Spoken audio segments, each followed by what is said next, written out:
All right, episode 7 on this LS9. Um, we got the heads ready to assemble, and I'm going to go over a few things, so hang loose.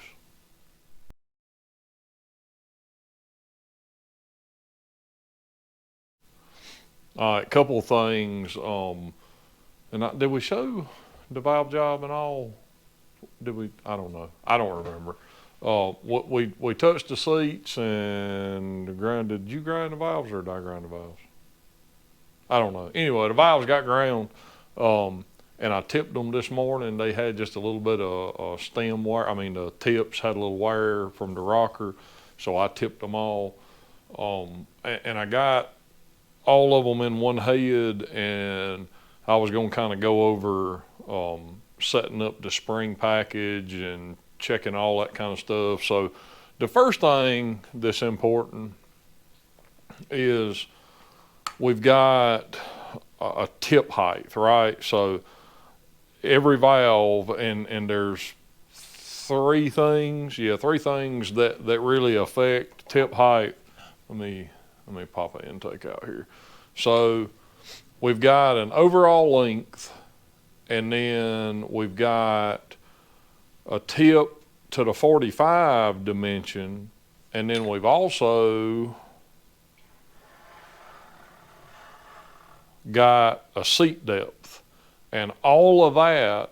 Well, and we've also got a pocket depth where the spring sits. So all of those areas can affect the tip height. All right, so we want the tip height for sure on performance stuff, because we're trying to maintain a spring pressure. We want the tip height to be within, here I say five-ish, 5 thousandths, give or take a thousandth. So I would like to see the tip height be consistent within 5 thousandths. I have seen stuff come in here and the tip heights are 15 or 20 thousandths difference. And I mean, whatever on a 400 pounds of open pressure, the tip height will change the pressure. 20 thousandths will change it 15 or 20 pounds. So, that's substantial to me. So, we didn't do nothing extraordinary, and they're not perfect. Because again, this is a used head, and I don't know if it's been worked on before or not, but we touched all the seats, we ground all the valves, and we tipped all the valves. So, nobody's going to do it perfectly. Sounds like we got a visitor. Yeah, it might be. So, so if we come in here and, this deal is, it's a purpose-built gauge for checking tip height.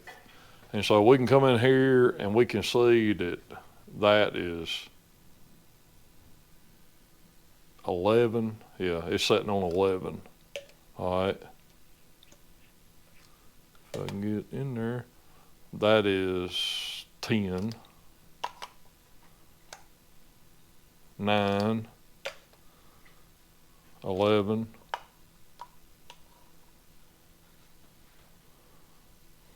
it's like 8, 11,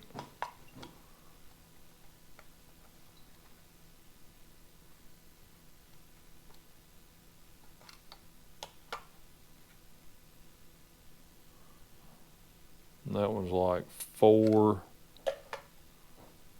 and that's 10. So we got one that's just and I can just about guarantee you, yep. So, and I can tell you what the deal is on this one. So, and luckily it's not gonna, the tip was a little ugly, and so I had to grind this one because I remember one exhaust was a little rough. So I had to grind this one a little more than the rest of them. So luckily that's not gonna affect the spring tension because it doesn't change the groove location. So this will only affect the lifter preload.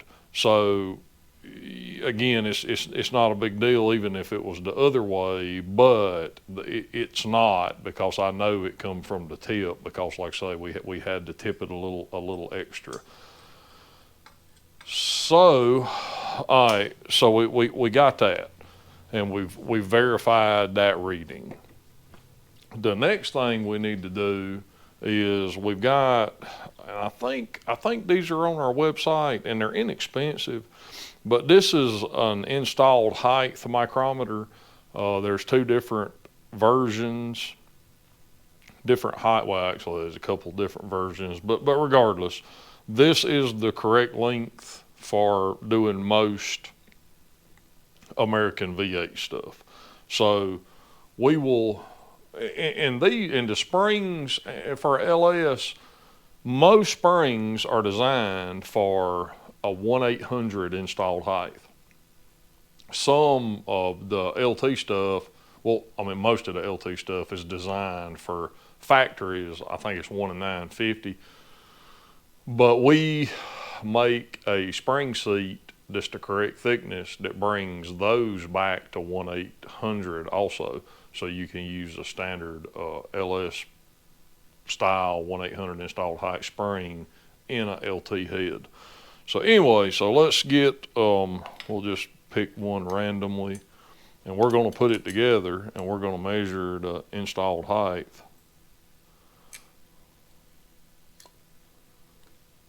And again, keep in mind, I mean, we just touched up the seats and touched up the valves, so we hadn't changed it 3 or 4 thousandths from what it was when it got here.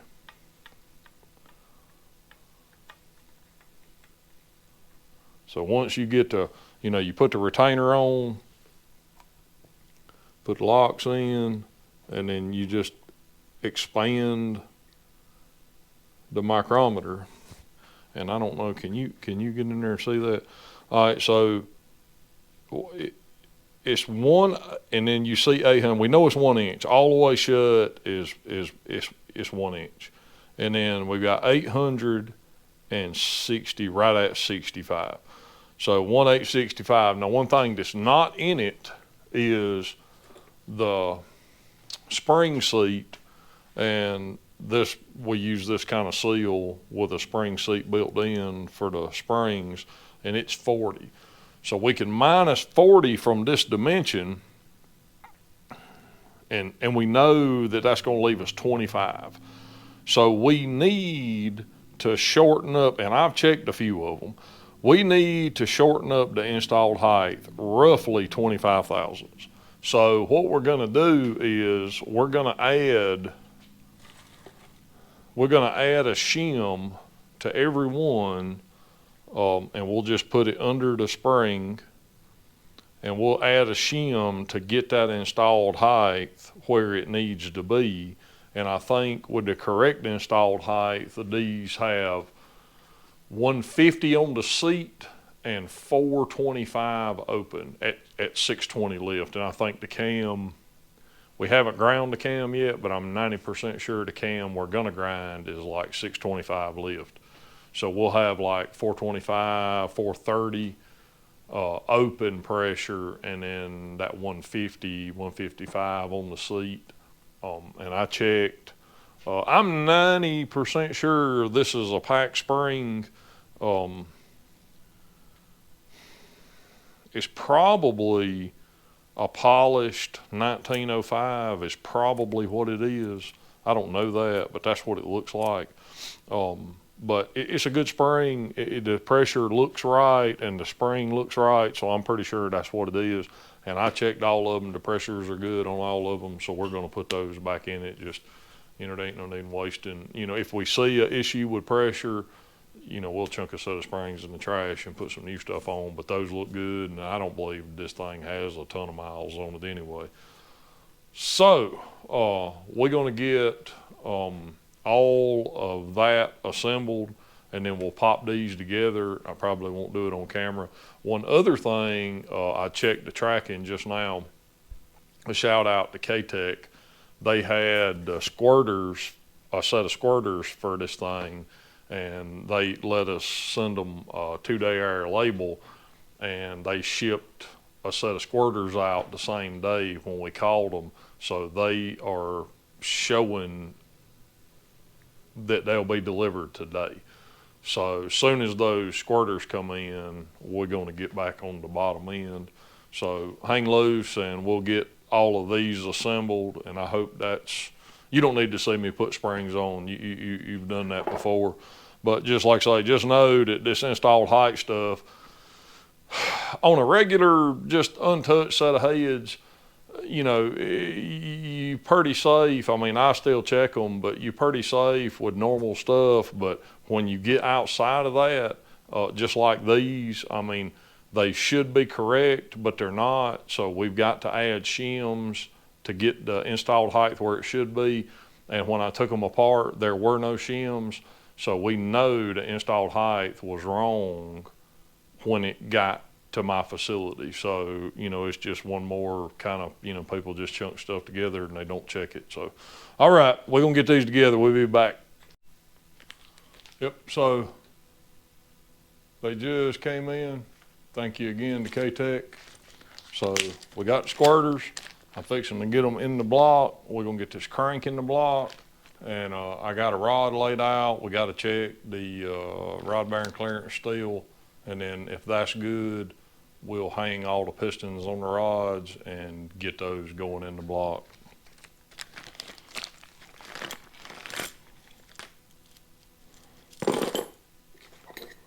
Let me get one of the, we might film one of these going in.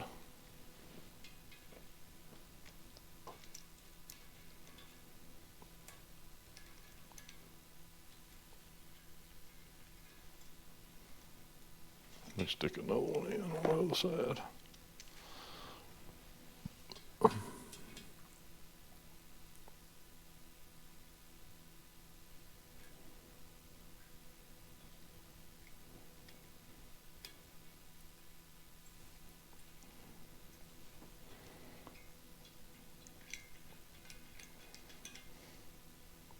Gotta get it, there it goes.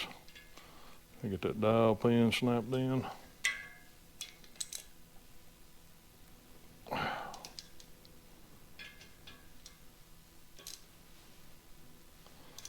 Yep, so everything fits, looks good. So we'll get the rest of these in and tighten down, and then we'll bring you back when we're ready to set the crank in.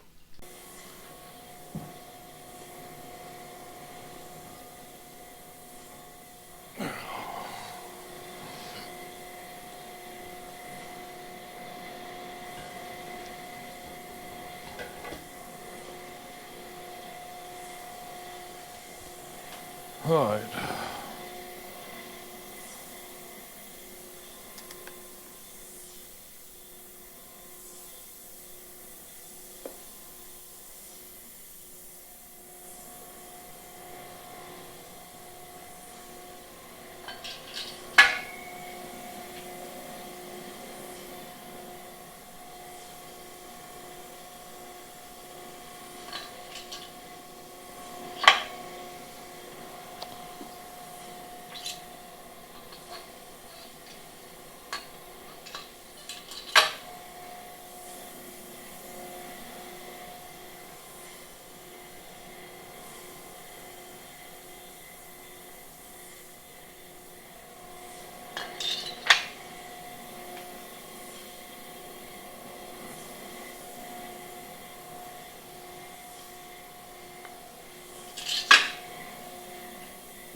So the inners torque to 60 and the outers torque to 50.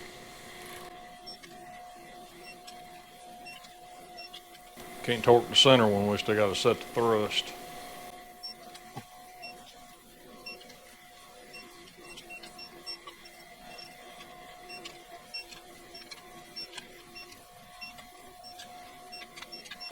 All right, let's check the thrust.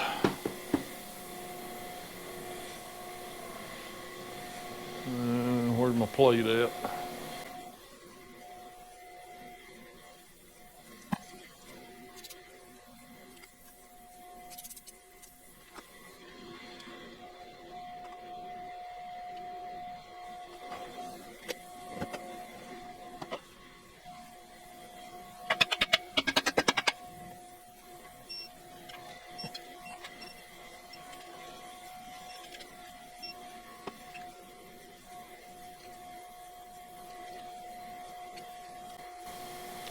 Yeah, that's 4.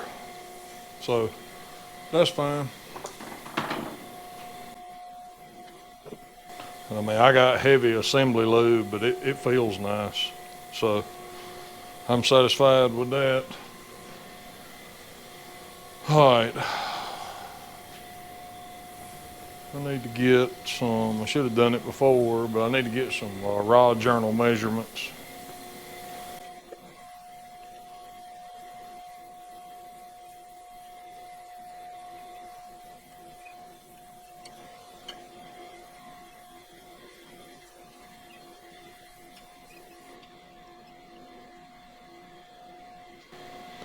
All right, so they're all, I mean, maximum is 2 and 100. Small block Chevrolet, same way. So 2 and 100, and usually the limit is 2 and 99. So they're all within 2 and 99 and 5/10. And there was 1 or 2 that was like a 1/10 or 2 smaller than that. So we're just gonna average them all at 99 and a half, and we'll set our bore gauge at 99 and a half and check the rod bearing clearance, and then we'll see where we at and if we got to do anything, and if not, then we can go ahead and start assembling the rod assembly. So hang loose a minute, let me get all that set up. So here we go. We got it all in and torqued up, and I don't think you're gonna be able to see that. Maybe you can. So we got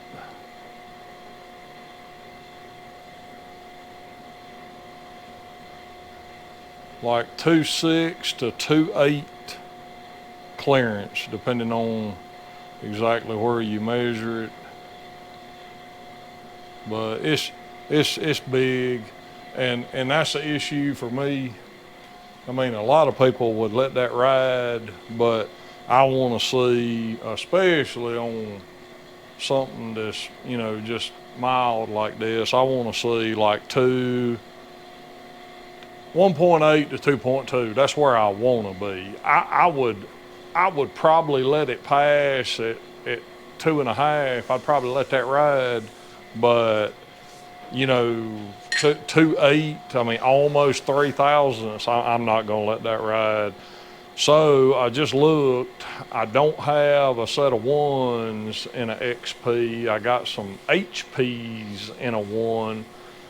So I'm going to have to order a set of 1s and hope they got some at the warehouse. And probably what it'll take is I'll put half a set of 1s and half a set of standards, and that'll get me 2.2 probably.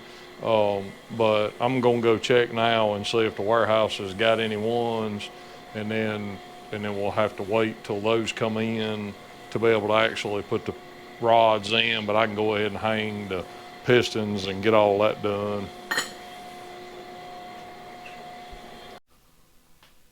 So all right, so I'm gonna see about putting some pistons together, and I'm gonna show you about that. So these use spiral locks, and a lot of them do now, they'll have 2 spiral locks per side.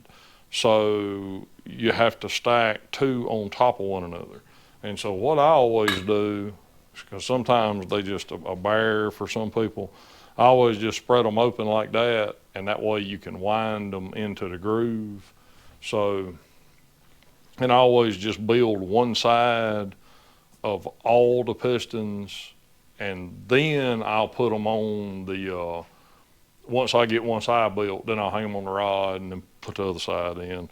But I can use the wrist pin, I stick the wrist pin in, and it's like a floor, so we can get them in there and they don't just push through the other side. So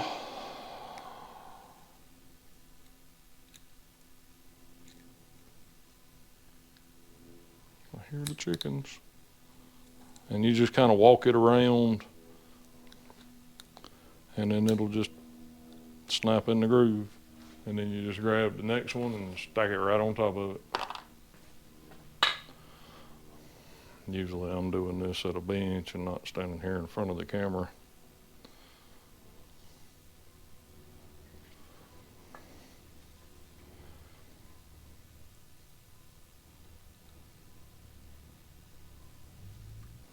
All right, and then that second one stacks on top. And that first one, if you got it spread out, it'll be, it'll try to take up the whole groove, so you got to make sure you stack it down when you start that second one in on top of it. And then we will take a connecting rod,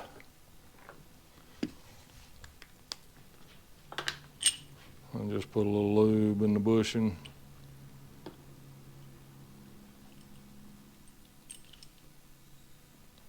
And then so, obviously, if this is on this side of the motor, that's the way it's gonna go. And pretty much the rod bolt, the bearing tangs to the pan rail, that's the way we always reference it. And you can see the chamfer, the big chamfer, because this is what's gonna clear the cheek of the crank where the radius is. And the other side, it doesn't have nearly as big a chamfer as this side. So tangs to the pan rail, you pretty much can't ever go wrong on a push rod V8. So that's how the assembly will be in the engine. And then,